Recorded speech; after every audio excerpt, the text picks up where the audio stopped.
Okay, so the first thing that you want to do is you want to load up your game model.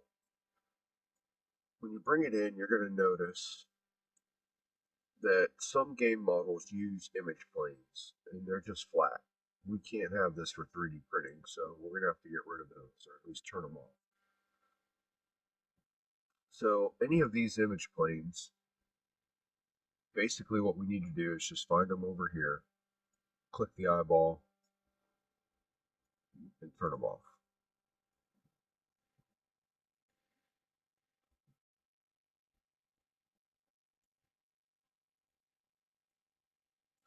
And also, his teeth are image planes.